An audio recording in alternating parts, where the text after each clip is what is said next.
Hare Krishna everyone, I am Shavya and I welcome you all on Eureka lab. और ये बहुत ही इंपॉर्टेंट लेक्चर है बिकॉज यहाँ पे जो भी मैं बताने वाली हूँ वो मोस्ट ऑफ द टाइम क्या होता है, स्टूडेंट्स स्किप कर देते हैं बिकॉज ये थोड़ा सा डिफिकल्ट होता है और इंटरेस्टिंग भी नहीं होता, तो लोग इसको पढ़ते नहीं है। बट ये इम्पॉर्टेंट है बिकॉज एग्जामिनेशन में पूछे जाते हैं, इसलिए मैं आपको बता देती हूँ। आप इसको बहुत अच्छे से पढ़ेंगे। अगर एक बार समझ में नहीं है दोबारा पढ़ेंगे, 3 बार पढ़ेंगे, 4 बार पढ़ेंगे, उसके बाद आपको पक्का से आपके दिमाग में बैठ जाएगा। इसलिए आप इसको ध्यान से देखेंगे, ठीक है। ये अदर डायनेस्टीज के बारे में है, एंशिएंट पीरियड में जो अदर डायनेस्टी जो साउथ में हुआ करते थे उसके बारे में है। और मुझे पूरा विश्वास है कि आप मेरा पुराना वीडियोस भी देख रहे होंगे, तो उसको भी बिल्कुल भी मिस ना करें। बिल्कुल सीरीज में लिंक में है वीडियोस, तो आप उसको अगर सीरीज में देखेंगे तो आपके लिए बहुत ही बेहतर होगा। ऐसा मैं उम्मीद करती हूँ कि आप देख रहे होंगे और सीरीज में ही देख रहे होंगे। तो यहाँ देख लेते हैं। यहाँ फाउंडर, कैपिटल और इम्पोर्टेंट रूलर है। मतलब ये फाउंडर कौन थे, कैपिटल क्या था और इम्पोर्टेंट रूलर या फिर कोई इम्पोर्टेंट इंसिडेंट है या इवेंट है उस किंगडम से रिलेटेड, तो उसके बारे में है। तो देखते हैं। पहला है वटाका। पहला जो है वो वटाका है। वटाका के फाउंडर कौन थे, तो विंध्या शक्ति। वटाका के फाउंडर जो है विंध्या शक्ति। कैपिटल क्या था, बराड़ था। और इम्पोर्टेंट रूलर कौन थे इस टाइम पीरियड में, इनके टाइम पीरियड में, तो वो थे प्रवाड़ सेन। प्रवाड़ सेना कह सकते हैं, प्रवाड़ सेना या प्रवाड़ सेन। एक्चुअली ये क्या है, ये सब थोड़ा साउथ इंडियन नाम है, तो साउथ इंडियन में जानते हैं थोड़ा बहुत हिंदी बहुत डिफिकल्ट होता है, लंबा लंबा लेंदी होता है, तो हो सकता है मुझे बोलने में इधर उधर हो जाए, तो उसके लिए प्लीज आप मुझे माफ करेंगे। अदरवाइज मैं बहुत कोशिश कर रही हूँ कि ठीक से ही प्रोनाउंसिएशन करूँ। अदरवाइज अगर गलती हो जाता है तो प्लीज आप उसको दिल से नहीं लेंगे, आप समझेंगे एज अ मेच्योर्ड स्टूडेंट की तरह। तो क्या है, वटाका, विंध्या शक्ति, बराड़ और प्रवण सेना, ये इंपॉर्टेंट रूलर है। दूसरा इंपॉर्टेंट रूलर क्या है, तो चालुक्य है। चालुक्य तो बहुत ही इंपॉर्टेंट है, ये आए दिन एग्जाम में इससे रिलेटेड पूछे ही जाते हैं। तो चालुक्य में भी 3 इंपॉर्टेंट है। पहला है वतापी वदामी, दूसरा है कल्याणी और तीसरा है वेंगी। वतापी, वदामी, कल्याणी, वेंगी। तो वतापी वदामी में जो फाउंडर थे वो जय सिंह याद रखेंगे। इंपॉर्टेंट रूलर में पुलाकेशिन टू। और चालुक्य जो डायनेस्टी है इसके बारे में कहा जाता है ये क्या था, हाईली सेंट्रलाइज एडमिनिस्ट्रेशन था इनका।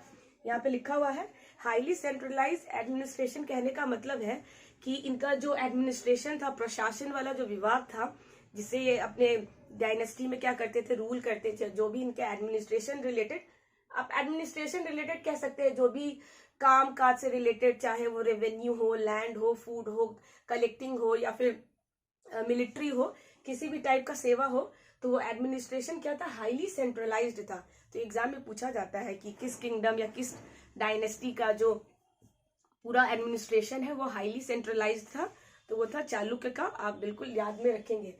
इसमें भी 3 इंपॉर्टेंट है, वतापी वदामी, जयसिंह, पुलाकेशिन टू। कल्याणी, तैपाल, कल्याणी का तैपाल सेकंड है, दूसरा लिखा हुआ है इसका मतलब सेकंड, ठीक है।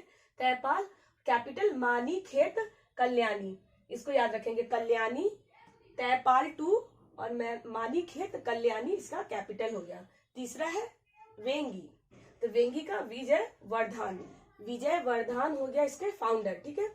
और जो भी अगर आपको कहीं कहीं लग रहा होगा खाली भी है, तो वो इम्पोर्टेंट नहीं है, बिकॉज जो इम्पोर्टेंट है वही मैं आपको बता रही हूँ। वैसे तो पढ़ने के लिए तो 1000 चीज होते हैं, लेकिन जरूरी वो होता है कि वो चीज पढ़े जो आपके एग्जामिनेशन में आने के चांसेस होते हैं, ठीक है।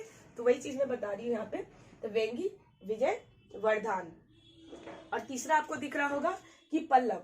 तो पल्लव डायनेस्टी कब इमर्ज हुआ था, तो 250 से 900 एडी, इसको आप याद रखेंगे।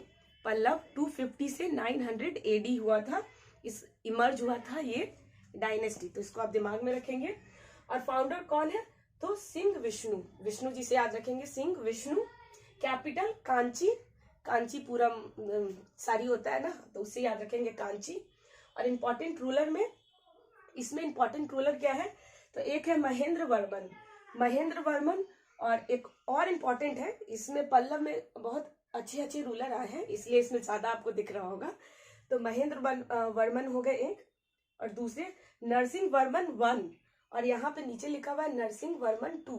तो नरसिंहवर्मन 1 के बारे में देख लेते हैं। नरसिंहवर्मन 1 में है रथ मंदिर, इन्हीं के टाइम में बना था, या कह सकते हैं इन्होंने ही बनवाया था रथ मंदिर, जो कि है महाबलीपुरम में है।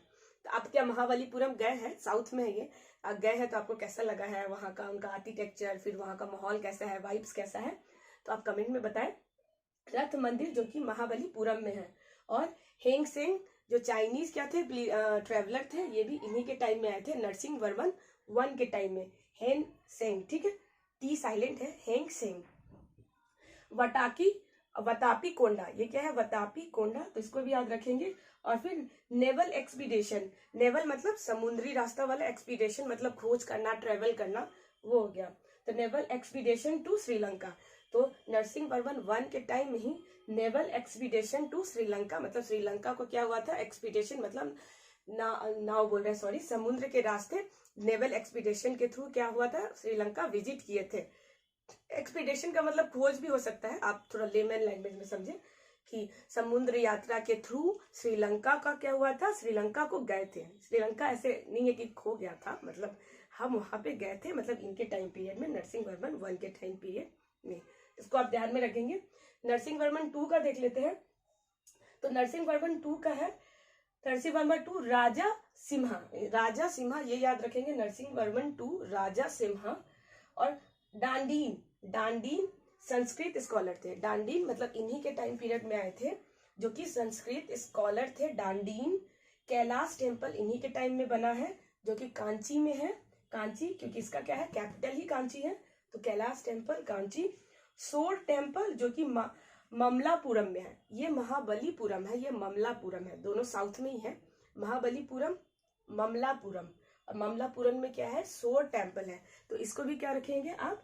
दिमाग में रखेंगे। एक और इम्पोर्टेंट चीज, चालुक्य का क्या है कि सेंट्रलाइज एडमिनिस्ट्रेशन है। सेंट्रलाइज का मतलब तो मैंने आपको बता दिया, सेंट्रलाइज का मतलब फिर भी आप ऐसे जाने कि हर चीज सेंटर के कंट्रोल में है। मतलब अगर किसी चीज का रिपोर्ट देना हो तो वो सेंटर में आके एक मेन अथॉरिटी है, उसको क्या करते हैं लोग? रिपोर्ट देते हैं, उनसे डिस्कशन करते हैं, उनसे बातचीत होती है, उन्हीं के डिस्कशन या फिर उन्हीं के प्रपोजल, उन्हीं के राय विचार से कोई इंपॉर्टेंट डिसीजन लिया जाता है। और डिसेंट्रलाइज्ड है कौन? पल्लव, पल्लव डायनेस्टी डिसेंट्रलाइज है। सेंट्रलाइज ऐसे एक साथ कह सकते हैं, ये हो गया सेंट्रलाइज। और डिसेंट्रलाइज मतलब अपोजिट, मतलब हर डिपार्टमेंट क्या है? अलग अलग बटा है, हर डिपार्टमेंट अलग अलग इंडिपेंडेंट है अपना खुद का डिसीजन लेने के लिए, वो किसी पे क्या है? निर्भर नहीं है। मतलब आप खुद के इंडिपेंडेंट है, आप चाहें तो अपना खुद का डिसीजन ले सकते हैं, खुद का मीटिंग रख सकते हैं, खुद का प्रपोजल ला सकते हैं, कुछ भी इंपॉर्टेंट डिस्कशन कर सकते हैं या फिर डिसीजन ले सकते हैं, वो हो जाता है डिसेंट्रलाइज। यहाँ पे इंडिपेंडेंसी क्या हो जाता है? खत्म हो जाता है। और सेंट्रलाइजेशन में मतलब इंडिपेंडेंसी रहता है, आपको इवेंचुअली लास्ट में आपको रिपोर्ट करना ही पड़ेगा। तो डिसेंट्रलाइज एडमिनिस्ट्रेशन था किसका? पल्लव का था, ठीक है। डिसेंट्रलाइजेशन में कोई एग्जांपल स्टेट है, स्टेट क्या छोटे छोटे डिस्ट्रिक्ट में या विलेज में क्या है? डिवाइडेड है, जिसको क्या कहते थे? कोट्टम कहते थे, ठीक है। तो इसको आप याद रखेंगे।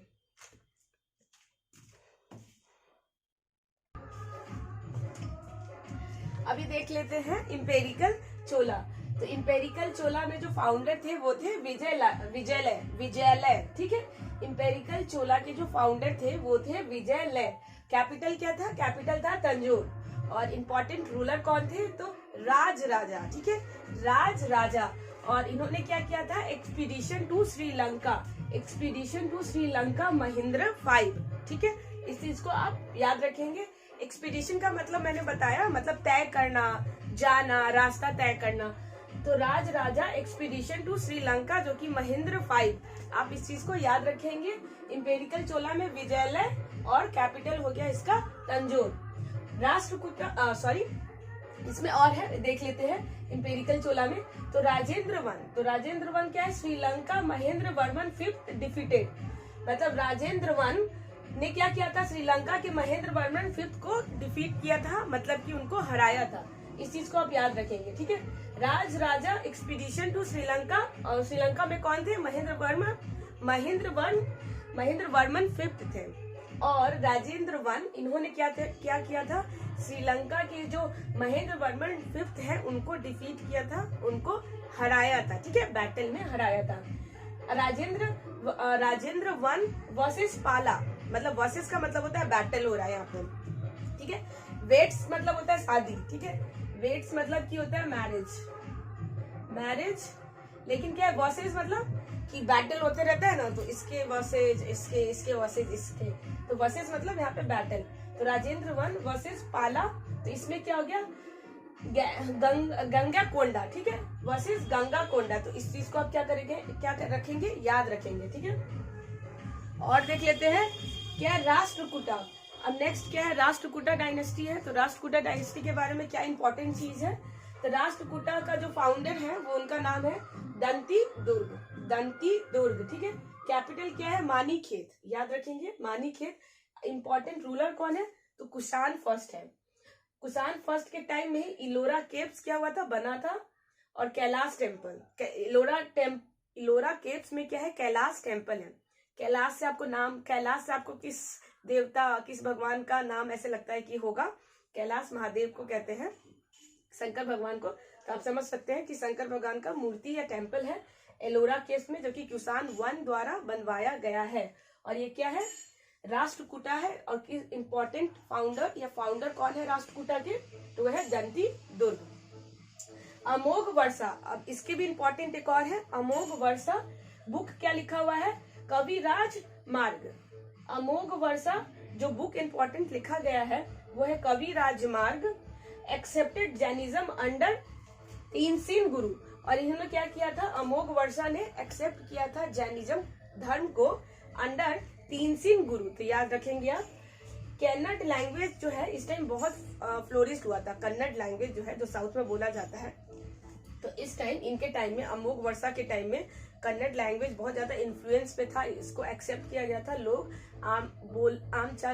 बोल चाल में इस लैंग्वेज का क्या करते थे, इस्तेमाल करते थे। वैसे भी ये साउथ की डायनेस्टी है, तो साउथ में तो कन्नड़, तमिल, तेलुगु आप जानते हैं, यही सब बोला जाता है। त्रिरत्न में कौन सा इंपॉर्टेंट त्रिरत्न है, पन्ना, पोना, रन्ना, आप याद रखेंगे, पन्ना, पोना, रन्ना, ठीक है। त्रिरत्न है किसके टाइम पीरियड में, अमोघ वर्षा किस डायनेस्टी के हैं, तो राष्ट्रकूटा डायनेस्टी के है। राष्ट्रकूटा कहाँ ज्यादा फ्लोरिश हुआ था, तो साउथ में हुआ था। तो होप कि आपको ये सब डायनेस्टी जो साउथ के बहुत इंपॉर्टेंट डायनेस्टी है और उससे रिलेटेड जितने भी इंपॉर्टेंट क्वेश्चन है वो मैंने बताने की कोशिश की है। होप कि आपको समझ में आया होगा। थोड़ा सा लैंग्वेज डिफिकल्ट है, तो आप क्या करेंगे, एक दो बार देखेंगे तो आपको क्या होगा, याद हो जाएगा। तो आप एक दो बार देखिए, थोड़ा स्लो करके भी देख सकते हैं। और अगर कोई भी आप दिक्कत है या फिर आप किसी टाइप का सजेशन देना चाहते हैं तो फीडबैक्स आर ऑलवेज वेलकम। वैसे भी पब्लिक सर्वो सर्वा होता है, तो आप जो भी हमें सजेशन देना चाहेंगे please feel free to comment in the comment section. मैं मिलूंगी नेक्स्ट वीडियो में। टिल देन अपना और अपनों का ख्याल रखें। Thank you.